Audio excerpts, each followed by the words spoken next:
साथियों नमस्कार। नाथ पब्लिकेशन के इस ऑनलाइन प्लेटफॉर्म पर पुनः आपका हार्दिक स्वागत है। अपनी जो कक्षाएं चल रही हैं पटवार से संबंधित, उसमें आज अपना एक नया टॉपिक है भारत में अफवाह तंत्र। भारत में नदियां हम पढ़ेंगे। अपन ने दो टॉपिक अब तक पढ़ लिए हैं इसके अंदर, जिसमें भारत का सामान्य परिचय हमने एक ही क्लास में पूरा किया है और उसके बाद में भारत के भौतिक प्रदेश उसको 3 क्लासों में, हालांकि लास्ट वाली क्लास इतनी बड़ी नहीं है तो उसको आराम से आप देखिए। और ये सब मैटर आपको इस किताब में मिल जाएगा। ये जो पटवार वाली किताब है इंडिया जीके एंड साइंस वाली, उसके अंदर मिल जाएगा ये। तो यहाँ पर अपन पढ़ रहे हैं इसको। तो देखो इधर बात किसकी हो रही है, तो जो अपना सब्जेक्ट है वो है भारत का भूगोल। भारत का भूगोल मैं बार बार बता चुका हूं कि भारत के भूगोल से जो प्रश्न अपने आने हैं वो 7 प्रश्न आने हैं, यानी 14 अंक। तो हम जो यहाँ पर मेहनत कर रहे हैं आपके लिए, वो अभी फिलहाल इन 14 अंकों के लिए कर रहे हैं, ठीक है ना। और एक खुशखबरी और है आपके लिए कि एक बार इस किताब को आप कंटिन्यू पढ़ते जाइए और जल्द ही हम एक प्रश्न बैंक बना रहे हैं। सेम एक प्रश्न बैंक बना रहे हैं, है ना। अभी एक बार मैं सूचना इतनी ही दे पाऊंगा जितनी हमारे पास है, जितना हम कर रहे हैं वो फाइनली है। ये जो आपका प्रश्न बैंक होगा, ये प्रश्न बैंक भी इससे संबंधित ही होगा, जिसके अंदर आपके इंडिया जीके और ये आपके साइंस, है ना, इनसे संबंधित है। और इसमें हमारा टारगेट है 3000 प्लस प्रश्न। ये मानो आपकी 3000 प्रश्न लगभग इसके अंदर समाहित होंगे। ये सिर्फ प्रैक्टिस के लिए, आप जब आपने ये थ्योरी ये पढ़ ली तो आप इधर आप 3000 प्रश्नों के साथ प्रैक्टिस करोगे तो आपकी और अच्छी तैयारी हो जाएगी, ठीक है ना। तो हम इसके लिए जल्द ही, ये हमारा प्रयास है कि इसको फरवरी के एंड में इसको निकाल देंगे। तब तक आपकी थ्योरी भी लगभग कंप्लीट हो जाएगी, क्योंकि डायरेक्ट आप प्रश्न बैंक तो पढ़ना है नहीं, क्योंकि फिर उससे वो नहीं चलेगा। इसलिए ये थोड़ा सा आपको याद रखना है। अब देखो, अब अपना जो आज टॉपिक है वो टॉपिक है भारत में अफवाह तंत्र। भारत में अफवाह तंत्र, ये अपना टॉपिक है, ठीक है ना। और इसके अंदर सबसे पहले हम पढ़ेंगे भारत में नदियां। भारत में नदियां, बड़े तरीके से इसको समझने का प्रयास करना, ठीक है ना। भारत में नदियां समझने का प्रयास करना है पहले, ठीक है ना, समझने पे फोकस करना है। देखो इधर, यहाँ पे भारत में नदियां, इसके अंदर एक शब्द तो आता है आपके नदी, और एक शब्द आता है नदी तंत्र। मैं आपको थोड़ा सा पहले इन शब्दों से अवगत करवाता हूँ। एक शब्द आता है सहायक नदी, सहायक नदी, और एक शब्द आता है वितरिका, वितरिका। इनमें देखो अंतर क्या है। अब नदी है तो नदी हो गई। जैसे उदाहरण के लिए मैं लिख देता हूँ गंगा नदी, तो ये तो आपकी क्या हो गई, एक नदी हो गई भाई, एक स्थान से निकली। और एक शब्द आपके और आता है उद्गम स्थल। क्या आता है? उद्गम स्थल। उद्गम स्थल का मतलब क्या है कि जहां से नदी निकलती है ना, जहां से नदी स्टार्ट होती है वो क्या होगा, उसका उद्गम स्थल होगा, ठीक है ना। जैसे गंगा नदी, नदी तंत्र का मतलब ये होता है कि इसके अंदर क्या होगा, एक तो आपकी नदी होगी जो आपकी क्या होगी, मुख्य नदी होगी। एक तो आपकी मुख्य नदी होगी, प्लस उसमें कुछ क्या होंगी, सहायक नदियां होंगी, सहायक नदियां होंगी। और ये सब मिलकर किसका निर्माण करेंगी, ये एक नदी तंत्र का, एक रिवर सिस्टम का निर्माण करेंगी। और उस नदी तंत्र का नाम हमेशा उस मुख्य नदी के नाम पे होगा।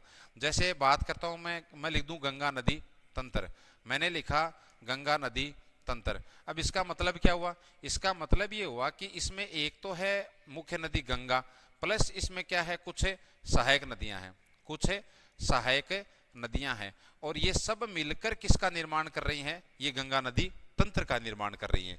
तो जैसे मैं गंगा नदी तंत्र लिखूं तो आपके दिमाग में आना चाहिए कि एक तो हम यहाँ पे गंगा नदी पढ़ने वाले हैं, प्लस इसकी कुछ सहायक नदियां पढ़ने वाले हैं। अब शब्द क्या आ गया, सहायक नदी। ये पीछे अपने राजस्थान पुलिस में प्रश्न पूछ लिया था सहायक नदी वाला। सहायक नदी का मतलब ये होता है कि उस नदी का पानी आगे जाके किसी दूसरे नदी में गिरे, है ना, उसकी सहायता करे, ठीक है ना। उदाहरण के लिए जैसे मान लो कि आप ये कोई एक नदी है, ये आपकी एक मुख्य नदी है, मैं इसका उदाहरण ही लेता हूँ। जैसे ये आपकी क्या है, गंगा नदी है ये। अब इस नदी के अंदर कुछ नदियां आके मिले जैसे ये नदी आके मिली, ये नदी आके मिली, तो ये मिलकर यहाँ पे इसकी सहायता कर रही हैं, इसका पानी बढ़ा रही हैं। ये इसकी क्या है, सहायक नदियां हैं।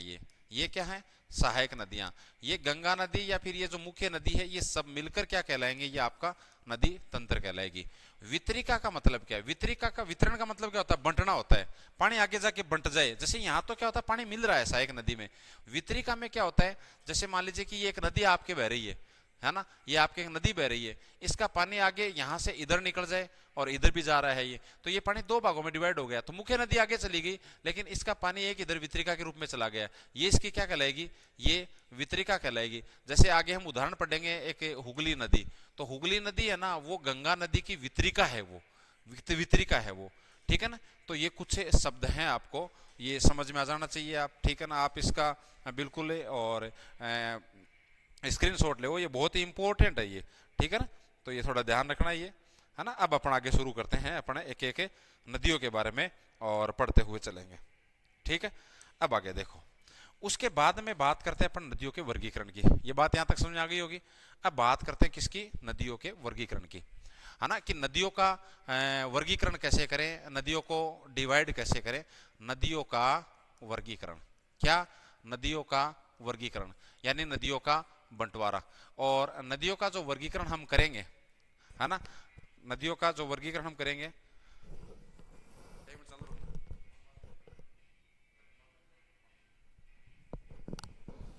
हाँ, तो अपने नदियों का जो वर्गीकरण यहाँ पर करेंगे ना, तो उसके हैं दो आधार। दो आधारों पे आप क्या करोगे, दो आधार पर नदियों का वर्गीकरण करोगे। ये दो आधार क्या है, एक जो आधार है, वो आधार है आपका नदियों के विसर्जन के आधार पर, नदियों के विसर्जन के आधार पर, नदियों के विसर्जन के आधार पे। इसका मतलब क्या हुआ कि नदियां लास्ट में अपना पानी ले जाके कहां गिराती हैं, है ना, उस आधार पे। तो उस आधार पे मुख्य रूप से, वैसे तो 3 प्रकार की नदियां होती है, लेकिन हम इंडिया स्तर पे यदि पढ़ते हैं तो मुख्य रूप से 2 प्रकार की नदियां पढ़ते हैं, है ना। इसके अंदर 2 प्रकार कौन कौन से हैं, एक है इसके अंदर अरब सागर की नदियां, यानी वे नदियां जिनका पानी लास्ट में कहा जा रहा है, अरब सागर में जा रहा है। चाहे फिर वो नदी है उसका पानी डायरेक्ट जा रहा हो या फिर किसी नदी के माध्यम से जा रहा हो, लेकिन अंतिम रूप से उसका पानी यदि अरब सागर में जा रहा है तो वो आपकी अरब सागर की नदियां होंगी। जैसे मान लो मैं एक उदाहरण लिख रहा हूं, यहाँ पर क्या हो रहा है, सिंधु नदी। तो सिंधु नदी इस आधार पे किस में आएगी, तो वो अरब सागर की नदियों में आएगी। किस आधार पे, विसर्जन के आधार पे। यानी सिंधु नदी का पानी है वो लास्ट में कहा जाएगा, अरब सागर में जाएगा। और इसकी सहायक नदी ले लेता हूं मैं, जैसे सतलज नदी, है ना। तो सतलज नदी का पानी है वो सिंधु नदी के माध्यम से और लास्ट में कहाँ जा रहा है, तो अरब सागर में जा रहा है। तो ये नदी भी किसकी हो गई, ये भी अरब सागर की नदी हो गई। इसके अलावा और झेलम, चिनाब, रावी, व्यास, है ना, नर्मदा, ताप्ती, इधर अपने राजस्थान से लूणी, माही, साबरमती, बहुत सारी नदियां ये। तो इन नदियों का पानी लास्ट में कहाँ जा रहा है, तो लास्ट में इनका अरब सागर में जा रहा है, तो इसलिए वो अरब सागर की नदियां हो गई। ये जो नदियां हैं जिनको हम 2 भागों में डिवाइड कर रहे हैं, उसमें अरब सागर की नदियों का भाग है वो 23% है। कितना है, 23% है। और दूसरे प्रकार की नदियां हैं वो आपकी हैं बंगाल की खाड़ी की नदियां, बंगाल की खाड़ी की नदियां। और बंगाल की खाड़ी की नदियों का मतलब क्या है, यानी वे नदियां जिनका पानी अंतिम रूप से कहां जा रहा है, बंगाल की खाड़ी में जा रहा है, ठीक है ना, बंगाल की खाड़ी की नदियां कहलाएंगी वो। और बंगाल की खाड़ी की नदियां हैं उसमें जैसे आपके गंगा नदी हो गई, है ना, यमुना नदी हो गई। यहाँ पे अपन इनकी लिस्ट नहीं बनाएंगे, जैसे आपके गोदावरी नदी हो गई। अब लिस्ट बनाते जाएंगे तो अपने ये पूरा पेज भर जाएगा, लेकिन हमें तो ये नदियां लास्ट में पढ़नी है, तो ऑटोमेटिक ही याद हो जाएंगी ये कि ये नदी लास्ट में जाके कहाँ गिर रही है। तो यहाँ इस पे फोकस नहीं करना, ये तो मैं एक सिर्फ उदाहरण के तौर पर आपको बता रहा हूँ। और इनका जो भाग है वो आपका है 77%। तो ये जो पहला जो इसका प्रकार हो गया वो नदियों के विसर्जन के आधार पे हो गया, और वो नदियों के विसर्जन के आधार पे हो गया। और वो 2 प्रकार की नदियां हो गई, अरब सागर की नदियां और बंगाल की खाड़ी की नदियां। अब है दूसरा जो प्रकार है वो आपका है उद्गम स्थल के आधार पर। किस आधार पे, उद्गम स्थल के आधार पर। और उद्गम स्थल के आधार पर का मतलब ये होता है कि नदी निकल कहां से रही है, नदी निकल कहां से रही है, उस आधार पे नदियों का वर्गीकरण किया गया है। जैसे एक जो आपका प्रकार है वो है आपका हिमालय की नदियां। हिमालय की नदियां, यानी वे नदियां जिनका उद्गम स्थल क्या है, हिमालय है। वो नदी कहां से निकल रही है, हिमालय से निकल रही है। जैसे मैं उदाहरण लिख लेता हूं एक आपका, गंगा नदी हिमालय की नदियों में आ जाएगी, सिंधु नदी किस में आ जाएगी, तो वो आपकी हिमालय की नदियों में आ जाएगी। ब्रह्मपुत्र नदी किस में आ जाएगी, हिमालय की नदी में आ जाएगी। और भी बहुत सारी नदियां हैं, फिर इनकी सहायक नदियां रामगंगा, गोमती, घाघरा, गंडक, कोसी, महानंदा, ये सब, ठीक है ना। ब्रह्मपुत्र की कुछ सहायक नदियां हो गई, सिंधु की कुछ सहायक नदियां हो गई, ये सब हिमालय की नदियां हैं। फिर उसके बाद में दूसरे प्रकार की हैं दक्षिणी प्रायद्वीपीय पठारी प्रदेश की नदियां। दक्षिणी प्रायद्वीपीय पठारी प्रदेश की नदियां, यानी वे नदियां जिनका उद्गम स्थल क्या है, दक्षिणी प्रायद्वीपीय पठारी प्रदेश। अब यहां पे ये समझाना थोड़ी है कि दक्षिणी प्रायद्वीपीय पठार क्या, हिमालय क्या है। इसके जस्ट पीछे वाला टॉपिक क्या था, वो टॉपिक यदि ढंग से पढ़ा है तो फिर यहाँ पे दिमाग लगाना ही नहीं है, ऑटोमेटिक याद है आपके कि दक्षिणी प्रायद्वीपीय पठारी प्रदेश है क्या। जैसे इसमें बहुत सारी नदियां पढ़ेंगे आप, गोदावरी पढ़ोगे, है ना, इसके अंदर आपके नर्मदा होगी, है ना, कृष्णा होगी, कावेरी होगी, है ना, पेरियार, फलाना दिकड़ा, ये सब नदियां इसके अंदर आ जाएंगी। अब देखो कुछ थोड़ा सा यहाँ पर उद्गम स्थल के आधार पे दिक्कत होती है। जैसे कि मान लीजिए कि चंबल नदी है, वो निकली तो कहाँ से, वो निकली तो दक्षिणी प्रायद्वीपीय पठारी प्रदेश से, लास्ट में वो हिमालय की नदी में मिल गई, तो आप उसको किस में शामिल करोगे, है ना, ठीक है ना। फिर बाद में सोन नदी है, लेकिन ये थोड़ा बहुत है, लेकिन फिर भी हम जिस वर्गीकरण को हम फॉलो करते हैं यहाँ पर एनसीईआरटी में, जिसको फॉलो करते हैं वो उद्गम स्थल के आधार पर, और अपने प्रश्न भी यहीं से आता है, ठीक है ना। यहाँ से प्रश्न बहुत नाम मात्र का आता है, यदि आपके प्रश्न नदियों के वर्गीकरण का आएगा तो वो यहाँ से प्रश्न आएगा, है ना। तो ये थोड़ा सा आपको याद रखना है। क्लियर मेरी बात यहाँ तक। तो ये देखो, अब अपने एक एक नदियों को शुरू करते हैं और इससे वर्गीकरण को अपने शुरू करते हैं, है ना। देखो सबसे पहले हम बात करते हैं किसकी, अपने हिमालय की नदियों की। पहला जो हमारा वर्गीकरण है, हम किस आधार पे बात कर रहे हैं, हम बात कर रहे हैं उद्गम स्थल के आधार पर। तो सबसे पहले हम बात करते हैं हिमालय की नदियों की। हिमालय की नदियां सबसे पहले हम बात करते हैं हिमालय की नदियां। हिमालय की नदियों में जैसे सबसे पहले मैंने क्या लिखा, मैंने लिखा सिंधु नदी तंत्र। मैंने क्या लिखा, सिंधु नदी तंत्र। इसका मतलब क्या हुआ, इसका मतलब ये हुआ कि सिंधु नदी तो इसमें क्या है, मुख्य नदी, प्लस क्या है, कुछ सहायक नदियां हैं, कुछ क्या है इसकी सहायक नदियां हैं, है ना। ये इसके अंदर अपन पढ़ने वाले हैं। अब इसका मतलब ये हुआ कि पहले हमें सिंधु नदी पढ़नी है और उसके बाद हमें क्या करना है, इसकी सहायक नदियां पढ़नी है। तो सबसे पहले हम हेडिंग किसकी डालते हैं, हम डालते हैं हेडिंग किसकी, सिंधु नदी की। किसकी, सिंधु नदी की। तो सबसे पहले हम सिंधु नदी को पढ़ेंगे, ठीक है। उसके बाद इसकी कुछ सहायक नदियों को पढ़ेंगे। अब देखो आप इसको डायग्राम के माध्यम से मैं थोड़ा सा आपको समझाता हूं। सिंधु नदी है, ये नदी जहां से निकलती है, ये नदी यहां से निकलती है, और जिस स्थान से ये निकलती है उस स्थान का नाम, उस ग्लेशियर का नाम है बोखर चू हिमनद। क्या, बोखर चू हिमनद। और ये बोखरचू हिमनद कहाँ है, ये आपका तिब्बत के अंदर है, और तिब्बत किसमें, चाइना में। यहां से एक नदी निकलती है और उस नदी का नाम क्या है, उस नदी का नाम है आपके सिंधु नदी। ये नदी इधर आई, उसके बाद ये अपने भारत में प्रवेश किया, उसके बाद ये पाकिस्तान में चली गई, और लास्ट में ये नदी जाके कहाँ गिर जाएगी, लास्ट में ये नदी अरब सागर में गिर जाएगी। तो देखो इधर, यानी ये नदी लास्ट में गिरी कहाँ पर, ये नदी लास्ट में अरब सागर में गिर गई। कहां पे गिरी, अरब सागर में। अब थोड़ा सा इसको भारत में देख रहे थे अपन कि भारत में ये नदी जिस स्थान पे प्रवेश करती है उस स्थान का नाम है दमचोक। क्या नाम है, दमचोक। दमचोक कहां पड़ता है, तो ये आपका लद्दाख के अंदर पड़ता है। कहां पड़ता है, लद्दाख के अंदर पड़ता है।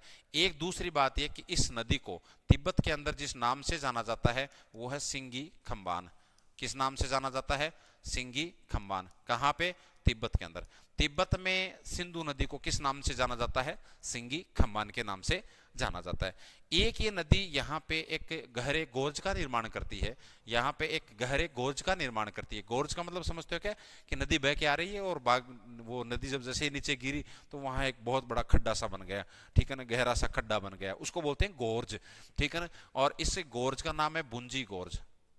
क्या नाम है, बुंजी गोर्ज। बुंजी गोर्ज, ये बुंजी गोर्ज है। ये बुंजी गोर्ज में याद ये रखना है कि ये विश्व का सबसे गहरा गोर्ज है। ये विश्व का सबसे गहरा गोर्ज है ये। इसलिए बताओ इंपॉर्टेंट हुआ कि नहीं हुआ, इंपॉर्टेंट हुआ कि नहीं हुआ? तो विश्व का सबसे गहरा गोर्ज कौन सा है? भुंजी गोर्ज है। तो इस भुंजी गोर्ज का निर्माण किस नदी के द्वारा होता है? तो वो सिंधु नदी के द्वारा होता है। क्लियर मेरी बात यहाँ पर? इसी नदी, अच्छा ये तो विश्व का सबसे गहरा गोर्ज है, लेकिन आपको ये पूछ लेना कि विश्व का सबसे बड़ा गोर्ज कौन सा है? वैसे तो आपके, अच्छा ये तो है भी नहीं विश्व वाला, तो सबसे, चलो फिर भी नाम स्टार्ट ही कर दिया तो लिख देता हूं मैं, और वो है grand canyon. Grand canyon America के अंदर, ठीक है ना? तो याद रख लेना, ये छोड़ दो आप, ये ठीक है ना, मिटा रहा हूं मैं यहाँ पर, है ना, याद रह जाए वही बहुत है। इस नदी के किनारे एक अपने क्या है? शहर है। इस नदी के किनारे है जिसका नाम है ले। और ले बताओ किसकी राजधानी है? ले किसकी राजधानी है? ले आपके लद्दाख की राजधानी है। एक और इसके अंदर मोटे मोटे फैक्ट आप क्या याद रखोगे कि एक तो सिंधु नदी की कुल लंबाई, क्या सिंधु नदी की, अच्छा फिर ये पाकिस्तान में चली गई है, कहाँ चली गई? इधर ये क्या है आपका? पाकिस्तान है। ये नदी कहाँ चली गई है? आपके पाकिस्तान में चली गई। एक तो है कि सिंधु नदी की कुल लंबाई कितनी है? सिंधु नदी की कुल लंबाई कितनी है? तो सिंधु नदी की कुल लंबाई है 2880 किलोमीटर। और यदि आपको पूछ ले कि सिंधु नदी की भारत में लंबाई कितनी है, भारत में लंबाई कितनी है, तो वो आपकी है 1114 किलोमीटर। वापिस एक बार देखो कि सिंधु नदी निकली कहां से? बोखरचू हिमनद, तिब्बत, यहां से यह नदी निकली। तिब्बत में इसको सिंगी खम्बान के नाम से जाना जाता है। भारत में इसका प्रवेश स्थान क्या है? दमचोक लद्दाख है। उसके बाद भारत में ये बहती है इस लद्दाख वाले एरिया से। लेह इस नदी के किनारे ही स्थित है। और लेह ये भारत में सबसे कम वर्षा वाला स्थान है। भारत में न्यूनतम वर्षा वाला स्थान ही कौन सा है? न्यूनतम वर्षा वाला स्थान ही कौन सा है? तो वो आपका कौन सा है? ये आपका लेह है। और इसका कारण है, इसका कारण क्या है? इसका कारण ये है कि ये जो नदी है आपके, ये नदी है आपके, ये इन दो पर्वत श्रेणियों के बीच में बहती है, इसलिए ये वृष्टि छाया प्रदेश में पड़ जाता है। और ये जो दो आपके पर्वत श्रेणियां हैं, उसमें एक पर्वत श्रेणी का नाम है लद्दाख और दूसरी का नाम क्या है? तो दूसरी का नाम है जास्कर। दूसरी का नाम क्या है? जास्कर। इनके बीच से ये बहती है। फिर बाद में ये गोर्ज का निर्माण करती है जिसका नाम है भुंजी गोर्ज, जो कि विश्व का सबसे गहरा गोर्ज है। फिर पाकिस्तान में बहती हुई लास्ट में ये कहाँ गिर जाती है? कराची के पास अरब सागर में गिर जाती है। इस नदी की लंबाई कितनी है? तो वो 2880 किलोमीटर है, जबकि भारत में इसकी लंबाई कितनी है? 1114 किलोमीटर है। बताओ यहाँ तक बात आई क्या समझ में? इसको स्क्रीनशॉट ले, ये डायग्राम है ना, ये डायग्राम के माध्यम से आप समझोगे ना तो ये बहुत अच्छी तरीके से आपको समझ में आएगा।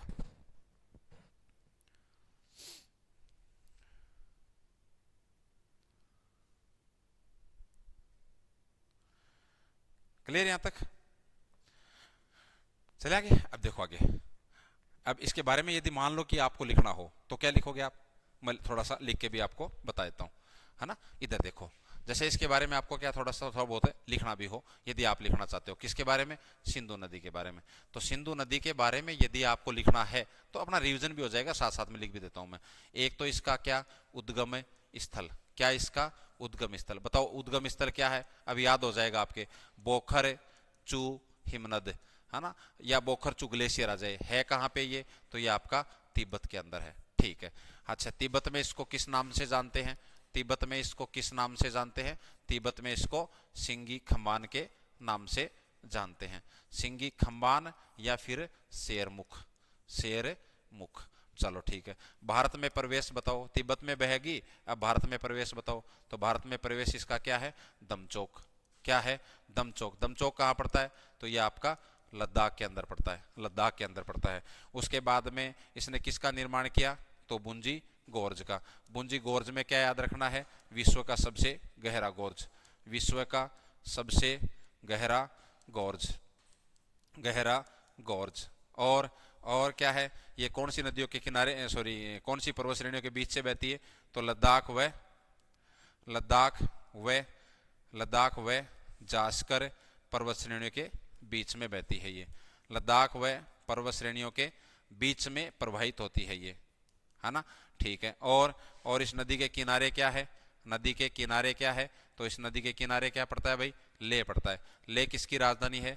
तो ले तो आपकी लद्दाख की राजधानी है। और बताओ, और इसके अंदर क्या याद रखोगे? इस नदी की कुल लंबाई बताओ, नदी की कुल लंबाई बताओ। तो नदी की कुल लंबाई कितनी है? तो 28 से 80 किलोमीटर है।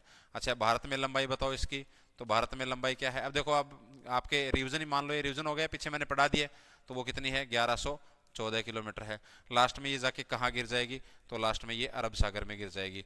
अरब सागर में गिर जाएगी। कहाँ पर? पाकिस्तान में, कराची के पास। पाकिस्तान में कराची के पास। क्लियर मेरी बात? ये आपका सिंधु नदी हो गई, सिंधु नदी होगी। ओके, अब इसकी सहायक नदी की बात करते हैं, क्योंकि हमने सिंधु नदी तंत्र शुरू किया ना, तो हम बात करते हैं किसकी? सिंधु नदी की सहायक नदियां। सिंधु नदी की सहायक नदियां, सहायक नदियां। इसकी सहायक नदियों के अंदर मुख्य रूप से जो नदियां हैं, 5 नदियां, उनके बारे में अपन पढ़ेंगे। सिंधु नदी की 5 सहायक नदियां। उसमें देखो, सबसे पहले वापिस अपन उसी डायग्राम पे आते हैं। सबसे पहले वही उसी डायग्राम से आते हैं। ये आपका क्या हो गया? ये आपका हो गया, ये क्या हो गया आपका? अब मैं यहाँ नाम नहीं लिखूंगा, सिर्फ नदी का नाम लिखूंगा। ये आपका क्या हो गया? बोखरचो हिमनद हो गया। उसके बाद ये नदी इधर अपने दमचोक, उसके बाद अपने इधर भारत में बह कर ये नदी कहाँ चली गई? है अरब सागर में, पाकिस्तान होती हुई। ये नदी अपने यहाँ दमचौक में प्रवेश किया, इधर आपके ये पाकिस्तान में चली गई। ठीक, इस नदी का नाम क्या है? इस नदी का नाम लिखेंगे, बाकी कुछ नहीं लिखेंगे, इसका उद्गम स्थल वगैरह। इस नदी का नाम क्या है? इस नदी का आपके सिंधु नदी। अब बात अपन कर रहे हैं इसकी सहायक नदियों की। इसकी सहायक नदियों में सबसे पहले जो नदी अपन ले रहे हैं, सबसे पहले जो नदी अपन ले रहे हैं वो है झेलम नदी। कौन सी? झेलम नदी। झेलम नदी अपने यहाँ जम्मू कश्मीर में एक झील पड़ती है जिसका नाम है बेरी नाग झील। क्या नाम है ना? बेरी नाग झील। बेरी नाग झील। इससे झील से एक नदी निकलती है और उसका नाम क्या है? झेलम नदी। क्या नाम है? झेलम नदी। उसके बाद ये पाकिस्तान में चली गई। एक बार पाकिस्तान में ले जाके इसको क्या कर दो? होल्ड कर दो, है ना? होल्ड कर दो इसको। ये जो नदी है, उस नदी का नाम क्या है? इस नदी का नाम है झेलम नदी। क्या नाम है? झेलम नदी। झेलम नदी। ये जो झेलम नदी है, इसके बारे में यदि अपने को कुछ लिखना है, ठीक है ना, तो देखो इधर एक तो इसका उद्गम स्थल हो गया। इसकी सहायक नदियों में सबसे पहले डायग्राम, इसमें डायग्राम बनाएंगे, बाकी उधर अपन लिखते रहते हैं। इसकी सहायक नदियों में सबसे पहले नदी कौन सी होगी? तो सबसे पहली हो गई आपकी कौन सी? झेलम नदी। झेलम नदी। एक झेलम नदी का आप प्राचीन नाम जरूर याद कर लेना। इसका प्राचीन नाम क्या है? इसका प्राचीन नाम है वितस्ता। प्राचीन नाम क्या है इसका? वितस्ता। अच्छा, इसका उद्गम स्थल कौन सा है? इसका उद्गम स्थल कौन सा है? तो इसका उद्गम स्थल है वेरीनाग झील। कौन सी? वेरीनाग झील। और यह है कहां पर? जम्मू एंड कश्मीर में। क्लियर मेरी बात? यहां से ये नदी निकली। अब क्या होता है? इस नदी के ऊपर एक झील है। इस नदी के ऊपर झील है और उस झील का नाम है वुलर झील। क्या नाम है? वुलर झील। क्या नाम है? वुलर झील। वुलर झील। वुलर झील। वुलर झील जो भारत की सबसे बड़ी मीठे पानी की झील है। ये इस नदी के किनारे ही है। तो यहाँ पर एक झील है ना, जहां से ये गुजरती है ना, और उसका नाम क्या है? वुलर झील। ये वुलर झील भी कहां पर? आपकी जम्मू कश्मीर में, है ना। इसमें क्या बात याद रखनी है? इसमें बात याद ये रखनी है कि मतलब झेलम नदी इसी झील से होकर गुजरती है, या फिर मतलब इसमें गिरती भी है ये, है ना। झेलम नदी इस झील से गुजरती है, इसे झील से गुजरती है। और इसमें आगे हम पढ़ेंगे, इसे वुलर झील के बारे में आगे पढ़ेंगे, लेकिन थोड़ा सा यहाँ मैं लिख देता हूँ एक बार कि ये क्या है? ये भारत की सबसे बड़ी मीठे पानी की झील है। ये भारत की सबसे बड़ी मीठे पानी की झील कौन सी है? मीठे पानी की झील कौन सी है? मीठे पानी की झील कौन सी है? तो वो आपकी कौन सी है? वो आपकी वुलर झील है। जबकि भारत की सबसे बड़ी झील या भारत की सबसे बड़ी खारे पानी की झील है वो आपकी चिल्का झील है। ठीक है ना। तो ये बात आपको याद रखनी है। इसी झील के किनारे एक शहर है जिसका नाम है ना, झील के किनारे शहर, है ना। झील के किनारे शहर जिसका नाम क्या है? श्रीनगर। श्रीनगर। श्रीनगर। क्लियर मेरी बात यहां तक? ये थोड़ा सा आपको याद रखना है ना। सॉरी, नदी के किनारे, सॉरी, इसे नदी के किनारे, है ना। नदी के किनारे एक शहर है, उसका नाम क्या है? श्रीनगर है। क्लियर मेरी बात यहां तक? ठीक, ये थोड़ा याद रख लेना। ये आपकी झेलम नदी हो गई। तो झेलम नदी का उद्गम स्थल क्या है? वेरीनाग झील। वेरीनाग झील। तो दो झीलों से इसका संबंध हो गया ना। एक तो जहां से ये नदी निकली वो तो वेरीनाग झील, एक बीच में एक और झील आती है जिसका नाम है वुलर झील। उस झील से गुजरते हुए आगे ये बढ़ती है। ठीक है ना। ये भारत की सबसे बड़ी मीठे पानी की झील है आपकी। क्लियर मेरी बात यहां तक? और इस नदी का नाम, झेलम नदी का पुराना नाम क्या है? तो वो आपका वितस्ता है। क्या है इसका नाम? है वितस्ता है। बात क्लियर हो गई यहां तक? अब देखो इस डायग्राम के अंदर बता दिया मैंने, ये उद्गम स्थल है। अब इसके जस्ट नीचे एक नदी आती है, इसके जस्ट नीचे यहाँ पे एक नदी आती है, यहाँ से एक नदी और निकलती है, ये नदी निकलती है यहाँ पर, ये दो नदियों के रूप में निकलती है। एक ऊपर है चंद्र और नीचे है आपके भागा। ये दोनों नदियां जिस स्थान पे मिलती हैं उस स्थान का नाम है तंडी। और ये जो स्थान है आपका, ये हिमाचल प्रदेश में है। ये कहाँ पर है? हिमाचल प्रदेश में। और हिमाचल प्रदेश में एक दर्रा पड़ता है जिसका नाम है बाड़ा लाचा दर्रा। बताओ याद आया कि नहीं आया आपके? हिमाचल प्रदेश में 3 दर्रे, बाड़ा लाचा, रोहतांग और उसके अलावा सिपकिला। तो इस बाड़ा लाचा दर्रे के पास से चंद्र और भागा के रूप में एक नदी निकलती है, जाके तंडी नामक स्थान पे मिल जाती है और उस नदी का नाम है चिनाव। क्या नाम है? चिनाव नदी। क्या नाम है? चिनाव नदी। क्या नाम है? चिनाव नदी। ये चिनाव नदी आगे जाएगी और इधर भारत में बहती हुई और आगे जाके ये पाकिस्तान में मिल जाएगी। पाकिस्तान में एक स्थान पड़ता है जिसका नाम है मिथानकोट। क्या नाम है? मिथानकोट, है ना, मिथानकोट। और ये मिथानकोट है कहाँ पर? तो ये पाकिस्तान में है। यहाँ जाके ये नदी किस में मिल गई? ये नदी आपके इसे सिंधु नदी में मिल गई। ऊपर हमने जो नदी छोड़ी थी, कौन छोड़ी थी? अपने ये सिंधु नदी छोड़ी थी। ये सिंधु नदी ऊपर से आगे, सॉरी झेलम नदी छोड़ी थी, ये झेलम नदी आके चिनाव नदी में मिल गई। एक चीज और आपको याद रखनी है इसके अंदर, इधर हम लिख रहे हैं ना यहाँ पे, एक चीज और याद रखना है आपको कि इससे झेलम नदी की एक सहायक नदी है, इससे झेलम नदी की एक सहायक नदी है और उसका नाम है किशन गंगा नदी। क्या नाम है? किशन गंगा नदी। क्या नाम है? किशन गंगा नदी। और इस किशन गंगा नदी को पाकिस्तान में कहते हैं नीलम नदी। पाकिस्तान में इसका नाम क्या है? तो वो है नीलम नदी। ठीक है ना, तो यहां तक याद रखना है। उसके बाद में बात किसकी कर रहे हैं अपन? बात अपन कर रहे हैं दूसरी सहायक नदी की, जिसका नाम क्या है? चिनाव नदी। कौन सी? चिनाव नदी। चिनाव नदी में मैंने क्या बताया आपको? उद्गम स्थल। क्या बताया मैंने आपको? उद्गम स्थल। और उद्गम स्थल है वो आपका कहां से है? वो आपका बाड़ा लाचा दर्रे के पास से है। बाड़ा लाचा दर्रे के पास से, बाड़ा लाचा दर्रे के पास से है। और ये बाड़ा लाचा दर्रा खुद कहाँ पड़ता है? तो ये हिमाचल प्रदेश में पड़ता है। ये कहाँ पड़ता है? ये हिमाचल प्रदेश में पड़ता है। इस बाड़ा लाचा दर्रे के पास से दो नदियों के रूप में चंद्र व भागा, चंद्र व भागा दो नदियों के रूप में, दो नदियों के रूप में इस नदी का उद्गम स्थल होता है। अब क्या होगा? ये दोनों चंद्र और भागा, ये दोनों आगे जाके मिलेंगी। ये दोनों आगे जाके मिलेंगी किस स्थान पर? तंडी। ये भी हिमाचल प्रदेश में पड़ता है ना। तंडी, तंडी भी कहाँ पड़ता है? आपका हिमाचल प्रदेश में। तो तंडी में दोनों नदियां मिली। दोनों नदियां कौन सी मिली? दोनों नदियां कौन सी मिली? दोनों नदियां मिली चंद्र और भागा। दोनों नदियां मिली, तब इस नदी का नाम क्या हो गया? इस नदी का नाम हो गया चिनाव नदी। अच्छा, चिनाव नदी का जो प्राचीन नाम है वो याद रख लेना भाई। इसका जो प्राचीन नाम है वो आपका है अस्किनी। क्या है? अस्किनी। क्या नाम है? अस्किनी। अस्किनी। क्या नाम है? अस्किनी। झेलम का क्या था? वितस्ता। झेलम का क्या था? वितस्ता। क्लियर यहां तक बात? ठीक है ना। अब देखो इधर बाद में लास्ट में क्या हुआ? ये चिनाव नदी, चिनाव नदी लास्ट में क्या हो रही है? चिनाव नदी पाकिस्तान में, है ना। पाकिस्तान में किस स्थान पर? मिथानकोट। पाकिस्तान में मिथानकोट, पाकिस्तान में मिथानकोट नामक स्थान पर, है ना, नामक स्थान पर किस में मिल गई ये? नामक स्थान पर किस में मिल गई है? तो ये आपकी सिंधु नदी के अंदर मिल गई। सिंधु नदी में विलय, सिंधु नदी में विलय। इस आधार पे ये सिंधु नदी की सबसे लंबी सहायक नदी हो गई। ये प्रश्न सीटी में भी आया था पीछे कि सिंधु नदी की सबसे लंबी सहायक नदी कौन सी है? तो चिनाव है। ठीक है, चिनाव है। ये थोड़ा सा याद रख लेना। क्लियर मेरी बात? यहां तक बात क्लियर? अब आगे देखो। हाँ, ये देखो चिनाव नदी। क्लियर यहां तक बात? उसके बाद में देखो फिर वापस आप इस डायग्राम पे आ जाओ। यहाँ पे यहां तक बात क्लियर है कि नहीं है आपके? यहां तक बात क्लियर है कि नहीं है? यहां तक कोई दिक्कत है क्या भाई? अब देखो, अब इसकी सहायक नदियों में आगे जो सहायक नदी आती है नीचे, इसके नीचे वो नदी आती है रावी।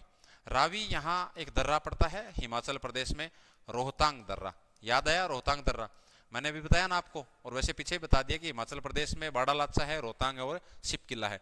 यहां से एक नदी निकली, यहां से एक नदी निकली और उसका नाम है रावी नदी। क्या नाम है? रावी नदी। ये रावी नदी आगे जाएगी और ये रावी नदी आगे जाके किस में मिल गई? ये भी आपके चिनाव नदी में मिल गई। किस में मिल गई? ये चिनाव नदी में मिल गई। तो एक इसकी सहायक नदी कौन सी हो गई? रावी नदी। तो एक सहायक नदी कौन सी हो गई आपकी? इसकी रावी नदी हो गई।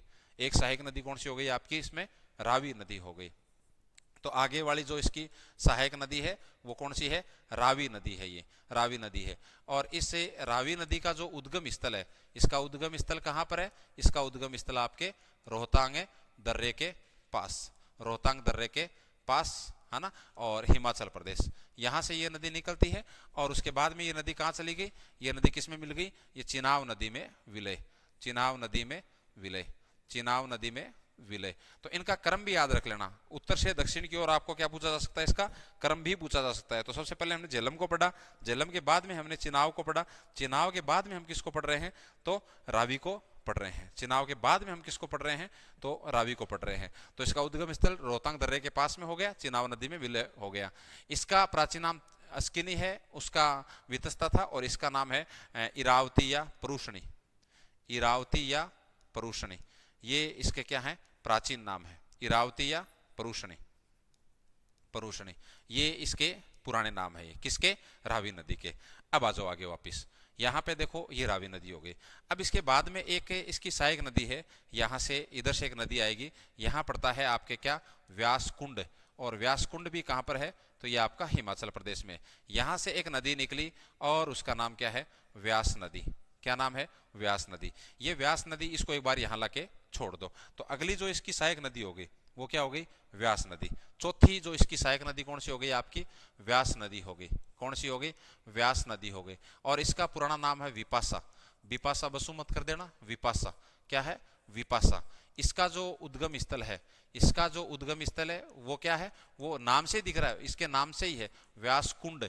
और व्यास कुंड भी कहाँ पर है? तो ये आपका हिमाचल प्रदेश के अंदर है, हिमाचल प्रदेश में है। क्लियर मेरी बात? इसके बाद में देखो इसकी सहायक नदी में लास्ट में जो सहायक नदी है वो आपकी है सतलज नदी। कौन सी है? सतलज नदी। एक बार दोबारा बना दूंगा मैं, आप चिंता मत करो डायग्राम को, ठीक है ना। ये जो प्रमुख सहायक नदी, एक बहुत इंपॉर्टेंट सहायक नदी है इसकी, यहाँ से इसके पास से ही यहाँ से एक नदी निकलती है ना। और इस स्थान का नाम है राक्षस ताल। क्या नाम है? राक्षस ताल। और ये भी कहाँ पड़ता है? ये भी तिब्बत में पड़ता है, इस मानसरोवर झील के पास से। यहाँ से एक नदी निकली और उस नदी का नाम क्या है? सतलज नदी।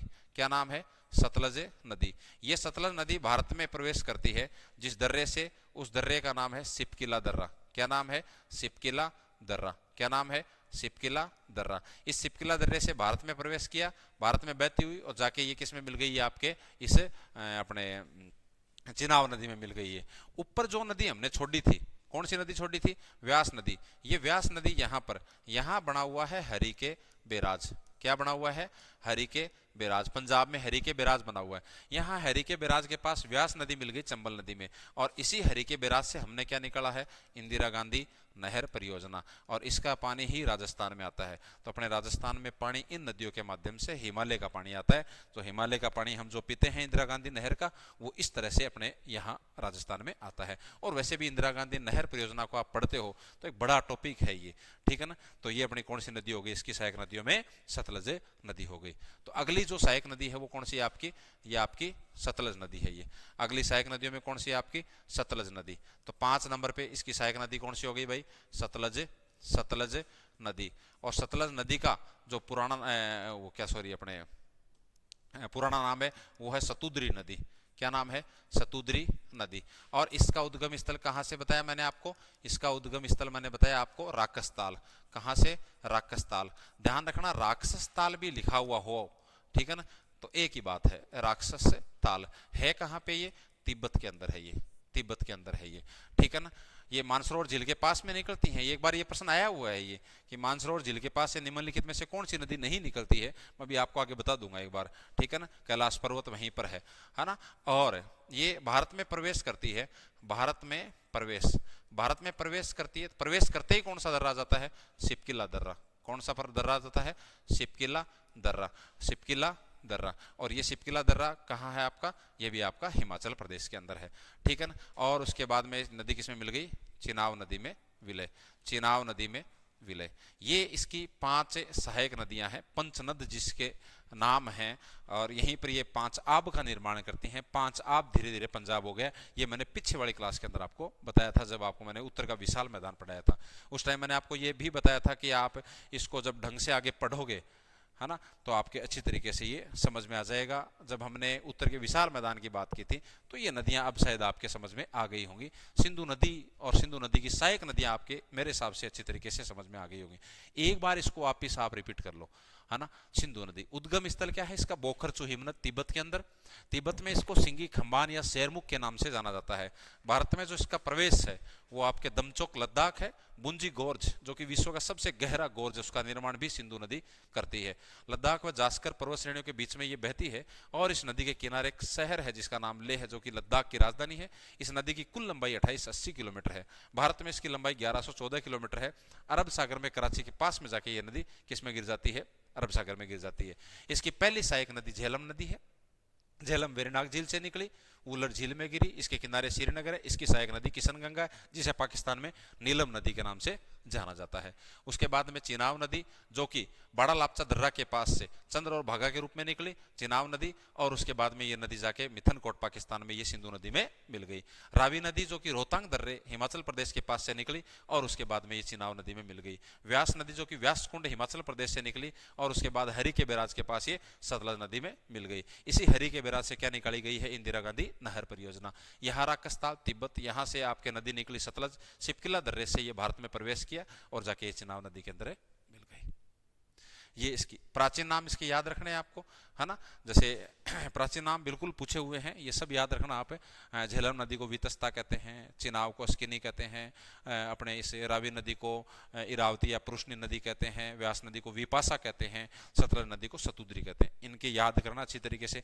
एक बार मैं वापस लिख देता हूँ, बहुत इंपॉर्टेंट है ये, ठीक है ना। किस किस के सबसे पहले अपन बात करते हैं किसकी? झेलम नदी। झेलम नदी इसका पुराना नाम क्या है? वितस्ता। वितस्ता यहां मैं लिख देता हूं, प्राचीन नाम वितस्ता, है ना। फिर उसके बाद में चिनाब, चिनाब नदी, अस्किनी, अस्किनी, इसके जस्ट नीचे रावी,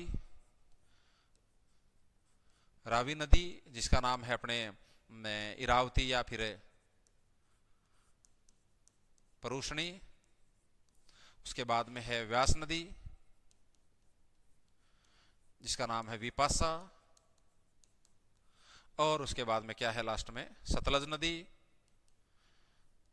सतलज नदी। और इसका नाम है सतुद्री, सतुद्री नदी। बहुत इंपॉर्टेंट है ये, है ना, याद रखना है इसको, बहुत इंपॉर्टेंट है ये। क्लियर मेरी बात यहां तक? अब देखो, एक यहां पे समझौता होता है, एक सिंधु नदी जल समझौता है। एक समझौता है जिसका नाम है सिंधु नदी जल समझौता। सिंधु नदी जल समझौता ये 1960 में हुआ था। किसके बीच में? भारत व पाकिस्तान के बीच में।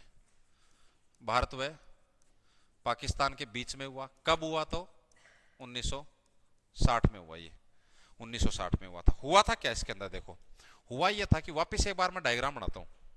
ऊपर ये नदी कौन सी है आपकी? ये आपकी सिंधु नदी हो गई। कौन सी है आपकी?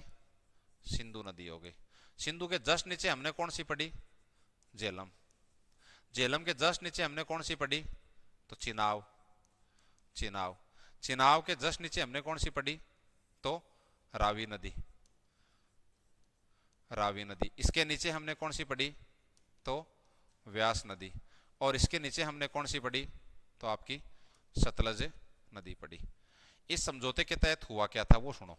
इस समझौते के तहत पहला बात तो ये कि सिंधु नदी जल समझौता हुआ किस किस के बीच में? भारत और पाकिस्तान के बीच में। कब हुआ? 1960। किसकी मध्यस्थता से? विश्व बैंक की मध्यस्थता से। इसमें यह हुआ था कि ऊपर की जो ये तीन नदियां है ना, ऊपर की ये तीन नदियां, इन तीन नदियों के ये नदियां इधर पाकिस्तान से ज्यादा बिलोंग करती है। इन तीन नदियों के जल का उपयोग पाकिस्तान तो करेगा 80% और भारत करेगा 20%। 20%। फिर बाद में नीचे की ये तीन नदियां हैं, नीचे की जो ये तीन नदियां हैं रावी, व्यास, सतलज, इनके पानी का उपयोग पाकिस्तान तो करेगा 20% और भारत करेगा 80%। 80%। ये सिंधु नदी जल समझौता है।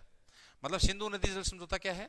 सिंधु नदी जल समझौता 1960 में भारत और पाकिस्तान के बीच हुआ एक समझौता है जो कि विश्व बैंक की मध्यस्थता से हुआ था, जिसमें ऊपर की तीन नदियां हैं जिसके अंदर सिंधु हो गई, झेलम हो गई और चिनाब हो गई। इसके 80% पानी का उपयोग पाकिस्तान करेगा, 20% पानी का उपयोग भारत करेगा।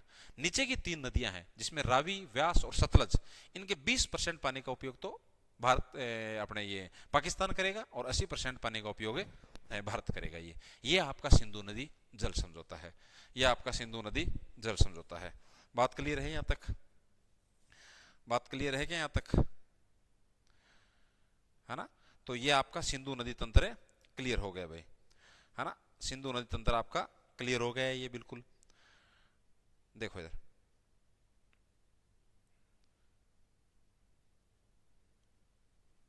अब उसके बाद देखिए, अब इसमें देखो यहाँ पे साथ साथ में अपन क्या कर लेते हैं, इनमें कुछ सिंचाई परियोजना है तो वो साथ साथ में कर लेते हैं एक बार, ठीक है ना? जैसे इसके बाद में आप बात करते हो ना किसकी, इनके ऊपर ये मान लो कि बांध है, बांध मान लो, या फिर आपको हो तो परियोजनाएं मान लो, परियोजनाएं मान लो भाई। जो भी अपने परियोजनाएं चलती हैं वो उनका नाम या तो किसी नदी के ऊपर होता है या किसी बांध के नाम पर होता है, और बांध वहां पर बढ़ाना पड़ता ही है, तो नदी के साथ ही आपके बांध भी क्लियर हो जाए, ठीक है ना?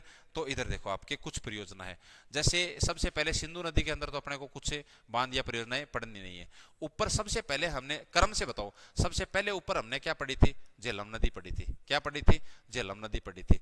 झेलम नदी पढ़ी थी। इसके ऊपर जो परियोजनाएं हैं वो एक तो है उरी परियोजना। कौन सी? उरी परियोजना। और एक है इसके अलावा कौन सी? तूल बूल परियोजना। कौन सी?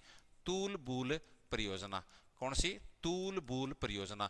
दोनों परियोजनाएं कहां है? दोनों परियोजनाएं जम्मू कश्मीर में है ना? ये दो परियोजनाएं उरी और तूल बूल, ये दोनों की दोनों परियोजनाएं कहां चलती हैं? ये झेलम नदी के ऊपर चलती हैं, जम्मू कश्मीर के अंदर चलती हैं, ठीक है ना?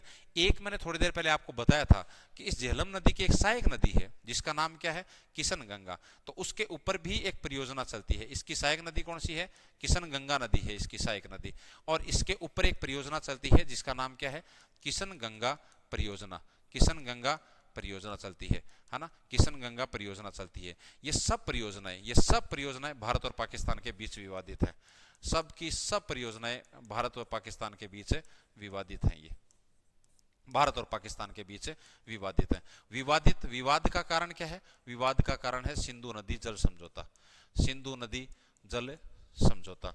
सिंधु नदी जल समझौता। और बार बार पाकिस्तान और इसी बात का और बीच में हवाला देकर कि भारत है वो सिंधु नदी जल समझौते का उल्लंघन कर रहा है, इस बात को लेकर वो विवाद करता रहता है। तो याद रखना है आपको, झेलम नदी जो इसकी सहायक नदी है उसके ऊपर दो परियोजनाएं हैं, उरी परियोजना और तूलबुल परियोजना।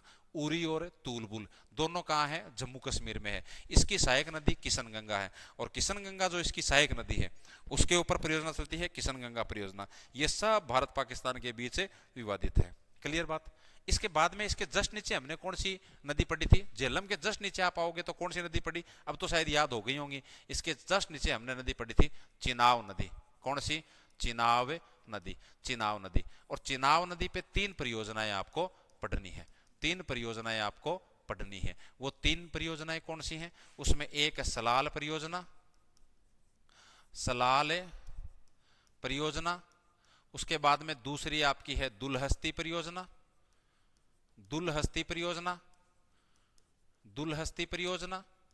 एक आपकी है बगलीहार परियोजना। कौन सी? बगलीहार परियोजना। ये बार बार आप याद करोगे ना तो याद हो जाएंगे ये। उरी और तूलबुल तो किस पे थी? झेलम पे थी। सलाल दुलहस्ती बगलियार, सलाल दुलहस्ती बगलियार, सलाल दुलहस्ती बगलियार, ये कहां पर है? ये चिनाव नदी के ऊपर है।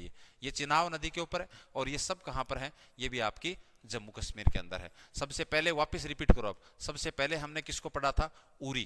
उरी किसको पढ़ा? उरी। उसके बाद में तूलबुल, उसके बाद में तूलबुल, उसके बाद में किशन गंगा, उसके बाद में किशन गंगा। किशन गंगा, ये तो किशन गंगा नदी नाम से दिख रहा है। ये दोनों कहां पर है? ये आपकी झेलम नदी पर है। ये दोनों कहां पर है? झेलम नदी पर है। सलाल दुलहस्ती बगलियार ये आपकी चिनाव नदी के ऊपर। सलाल दुलहस्ती बगलियार ये आपकी चिनाव नदी के ऊपर। इसके नीचे जस्ट हमने कौन सी नदी पढ़ी थी? रावी नदी पढ़ी थी। इसके जस्ट नीचे हमने कौन सी पढ़ी थी? रावी नदी पढ़ी थी। और रावी की नदी के ऊपर भी 2 परियोजनाएं हैं। रावी नदी के ऊपर भी 2 परियोजनाएं हैं। एक मिनट, इसको थोड़ा छोटा करके। और रावी नदी पे आगे बात हम किसकी कर रहे हैं? रावी नदी पर, है ना? 3 नंबर पे, है ना, रावी नदी पर। रावी नदी के ऊपर एक परियोजना है जिसका नाम है चमेरा परियोजना। चमेरा परियोजना, चमेरा परियोजना, ये आपकी हिमाचल प्रदेश में है। ये कहां पर? हिमाचल प्रदेश में। और एक आपकी है थीन सागर परियोजना। थीन सागर परियोजना, थीन सागर परियोजना। इसी का दूसरा नाम है रणजीत सागर परियोजना। रणजीत सागर परियोजना और रणजीत सागर परियोजना। और ये कहां पर है? ये आपकी पंजाब के अंदर है। ये आपकी पंजाब के अंदर है। थीन सागर, एक तो थीन सागर हो गई और एक आपकी हो गई चमेरा परियोजना।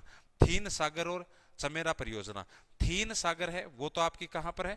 थीन सागर परियोजना तो कहां पर है? पंजाब में। चमेरा परियोजना कहां पर है? ये आपकी चमेरा परियोजना कहां पर है? ये आपकी हिमाचल प्रदेश के अंदर है। क्लियर मेरी बात? उसके बाद में आप नीचे आ जाओ, इसके जस्ट नीचे हमने क्या पढ़ा था भाई? ऊपर ऊपर झेलम, चिनाब, रावी, फिर व्यास, है ना। उसके नीचे हमने क्या पढ़ी थी? चौथी नदी व्यास नदी। व्यास नदी, व्यास नदी के ऊपर एक परियोजना चलती है। हालांकि इन परियोजना को दोबारा पढ़ेंगे ढंग से अपन। व्यास परियोजना, कौन सी? व्यास परियोजना। व्यास जो परियोजना है ना, इसके ऊपर है, व्यास नदी के ऊपर 2 बांध है। एक नाम है पंडोह बांध।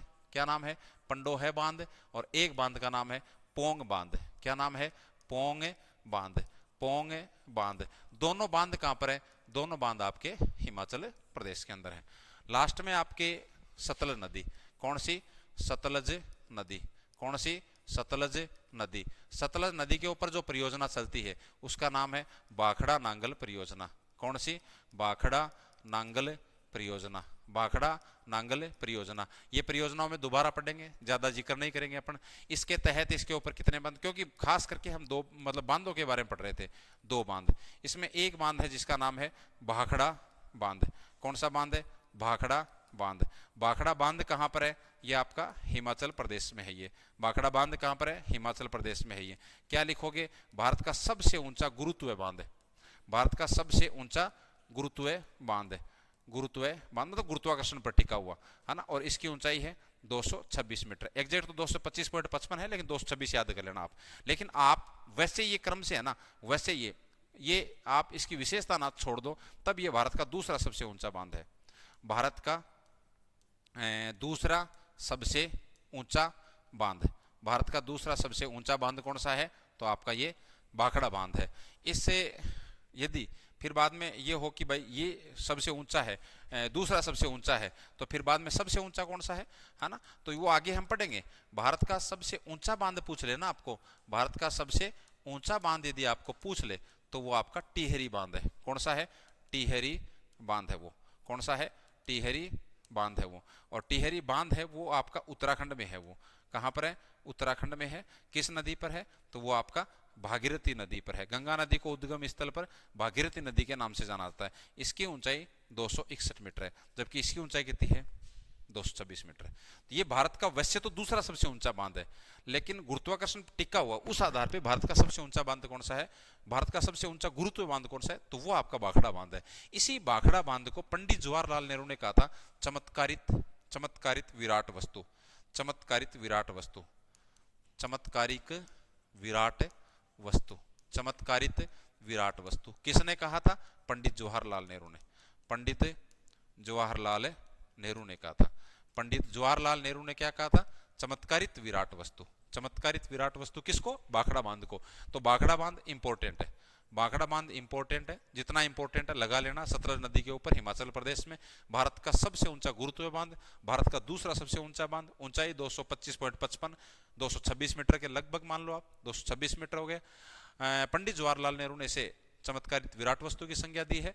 भारत का सबसे ऊंचा बांध टिहरी बांध है, जो कि भागीरथी नदी के ऊपर है। भागीरथी नदी गंगा नदी को उद्गम स्थल पर, जहां गंगोत्री ग्लेशियर से निकलती है, तब इसको भागीरथी नदी के नाम से जानते हैं। बाद में अलकनंदा नदी मिलेगी तब इसको हम गंगा नदी कहेंगे। ठीक है ना, वो अब गंगा नदी पढ़ेंगे तो और अच्छी तरीके से क्लियर हो जाएगा आपके। तो ये थोड़ा सा याद रखना है।